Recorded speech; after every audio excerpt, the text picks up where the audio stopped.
Every One Piece fan was gaslighted at the end of Water 7 because we thought the Straw Hats were on their way to Fisherman Island when that just wasn't the case at all. If you don't remember, Granny Kokoro basically told the Straw Hats about Fisherman Island and they were like, yeah, let's go there. But as we all know, the story did not end up that way. You had Thriller Bark, then everything that happened at Sabaody, and then of course Luffy's adventures in Impel Down and Marineford. So it ended up taking them over 2 years to get to Fisherman Island when they originally set out to do it right after Water 7. These are Luffy's top 3 luckiest moments. And third, it's him having the perfect devil fruit to counter Enel. If Enel's devil fruit wasn't useless against Luffy, the story would have ended right there. Second, I have Law's submarine saving him in the ocean. This entire sequence is just crazy how they were able to hear him underwater, let alone find him in a big ocean at nighttime. And lastly, I have the lightning bolt saving him from being executed. Many people believe this was the work of Dragon, but even if it was, Luffy is still very lucky. A One Piece character I think we should put a little bit more respect on is Ulti. I think when people see she was defeated by Nami kind of puts her down on the strength level, but you gotta remember in the same night she took on both Yamato and Luffy, where she took a couple pretty big hits, and then she also got hit by one of Big Mom's strongest attacks, Mazer Cannon. This attack from Big Mom is very powerful and used a lot of Conqueror's Haki, and Ulti was knocked out from it for a while, but she got back up and continued to fight. So considering she tanked all of these hits, I think it proves she might have been the strongest Tobiropo.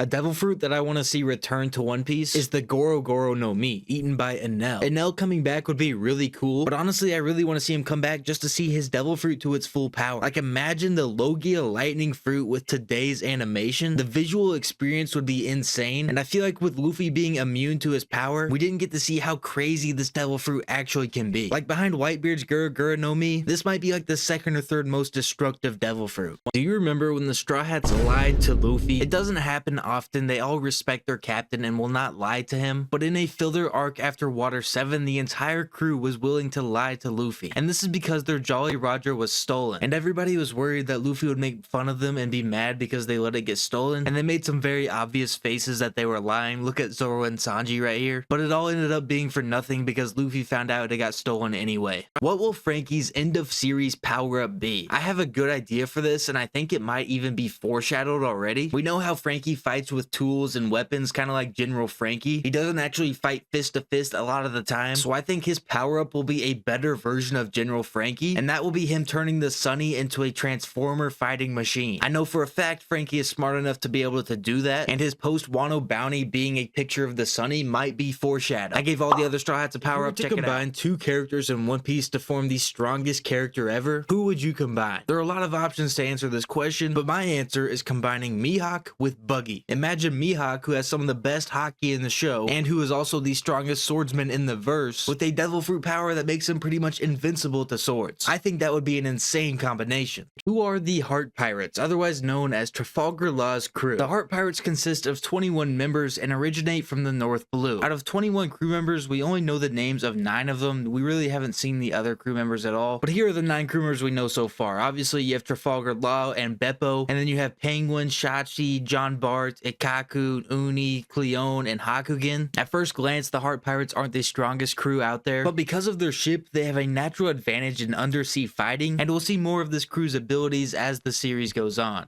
I'm surprised Blackbeard and the world government never tried to get Sugar's devil fruit, because her power, the Hobi Hobi no Mi, is one of the most overpowered fruits in the show. Being able to remove people from existence is an extremely strong ability, and I feel like it's something the world government would want to use. Now, they did capture her along with the other Don Quixote pirates, so it's possible they might use it. Being able to turn people into toys is one thing, but completely removing them from everyone else's memory is a crazy thing for a power to do. So I just figured more people would have been seeking out that fruit. Part of the reason why so many people love One Piece is because Oda is able to add comedy to the most serious of scenes. For example, on the roof of Onigashima, when we had Law, Kid, and Luffy facing off against both emperors, you would think this is a time that's supposed to be super serious. Like these are two of the strongest pirates of the sea you're about to face off against, but instead, Luffy, Law, and Kid play chicken with one of their attacks. Honestly, this was so funny and it was done so well because some comedic relief in that moment was really needed. Zoro has a sword technique that we only saw him use one time. Well, actually, it's a 3-way combined technique between Sanji, Zoro, and Usopp. This secret technique is called Usopp Cannon, and we saw this used at the end of some filler episodes when the Straw Hats were fighting Don Achino. And how this technique works is Sanji kicks Usopp into the air, and then Zoro jumps up after him and slices the air behind Usopp. This sends Usopp flying several hundred meters, and overall it's a great combo technique between the 3 of them. It's crazy how devil fruits are actually a rare thing in One Piece. I think a lot of people forgot that they are super rare because we see them so often in the Grand Line in the New World. Like outside of those two places in all the East Blue, North Blue seas, people actually doubt the existence of devil fruits entirely. But when you think about the entire One Piece world, it makes sense. We've only seen 207 devil fruits total throughout the series, so 207 people out of millions in the One Piece world. But as viewers, we start to think devil fruits are normal because we see them every episode.